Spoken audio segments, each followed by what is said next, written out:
I've put together 40 different aquascapes in the past 3 years alone. I've made videos about some of the principles I've followed to try to make them look good, but lately I've been struggling to find inspiration with each new one I set up, just generally getting bored and frustrated. However, within the last week, I've made a discovery that has me looking through a new lens at my aquascapes and has me excited again. Let me show you how you can benefit from this change in perspective to find joy in your aquarium that has always been right in front of you.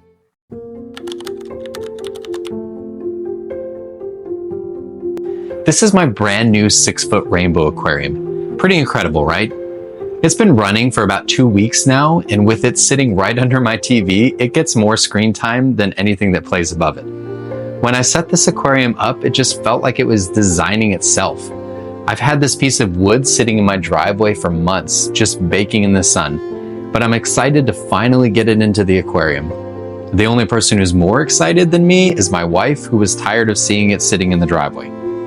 The sand was a massive gamble. It was cheap filler sand I found at Tractor Supply, and it is the dirtiest sand I've ever had to rinse, but it paid off because I'm in love with it.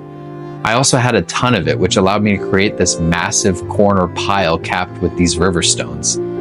Some of these plants have been growing for years in other aquariums, and the stem plants will benefit greatly from the soil layer underneath the stand. Some of the rainbows are new, and some I've had for a couple years now in other aquariums. I've added in a few more beautiful tetras, some puffers, and a few live bearers, and this is one stunning tank. Let me show you another scape that I set up a week after that one. What do you think of this one? Would you believe me if I told you I'm more excited about this one than my rainbow tank? All it has is a simple piece of wood and 10 stones. The rock in the middle is actually just weighing down the wood for a few months until it sinks. Once it's waterlogged, I'll move it to a different spot in the aquarium. There's something special about this aquarium that you might not see, but I need to tell you what I've discovered that has me so excited about this setup. This tank has something to teach me not just about fish keeping, but about life.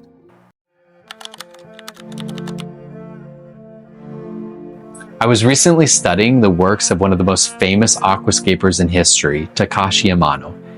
He designed some of the most stunning aquascapes the world has ever seen. I had a friend who recently went to his most famous exhibit in Lisbon, Portugal, and they graciously let me use some of their footage for this video. While studying his work, I learned that he was a follower of the Japanese philosophy of Wabi-sabi, and that this concept influenced much of his work. I had heard of this in the past and heard it described as finding beauty in imperfection. However, when I was researching further, I found out that this is a massive oversimplification. In fact, if you can understand the concept of wabi-sabi, I know it will help you rediscover joy that you may have been missing, the joy right in front of your face. Maybe you'll learn to see your aquarium through the eyes of the late, great Takashi Amano. So what differences do you see between these two aquariums? Obviously, one has no empty space and one has all the empty space. This is one of my wabi-sabi aquariums. It may not look like much to you, but to me, it has so much meaning. So let's talk about why it's so meaningful.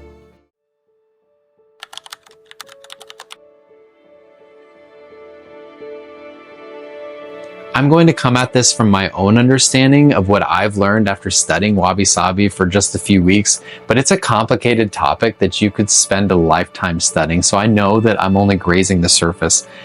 It's way more than seeing beauty in imperfection, though. It's finding beauty in what is. It's seeing truth outside of the world of expectation. In this world, nothing should be. Everything just is.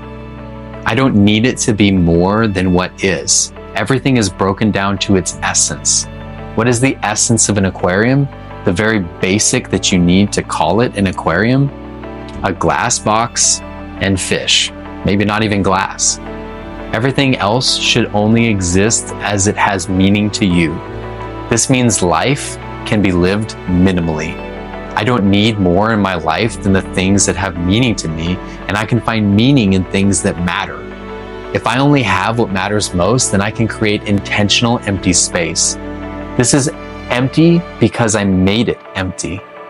I chose it and I let nature be what it is. Not full of clutter, but something full of nothing. I can convey more meaning with less. Even more so as my aquarium ages, because it's not full of distractions, I can find joy in the passage of time and appreciate the growth of the fish, the appearance of algae, the patterns in the sand created by the fish. I can celebrate the passage of time and the truth that nothing is ever the same. With this comes acceptance and tranquility. If things don't go as planned, that's okay. I can accept my wounds and my failures and learn from them. Failure is a part of life and something we all experience. And because I have learned to accept and love what is, then I can accept failure.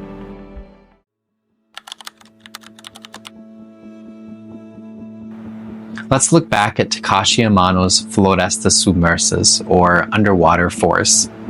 Can you see the simplicity? The purposeful empty space? So whether you're looking at an existing aquarium or you're about to set up your next aquarium, I have some questions for you to ask yourself that will help guide you in your Wabi-sabi journey. What has meaning to you? Is everything in my aquarium here on purpose?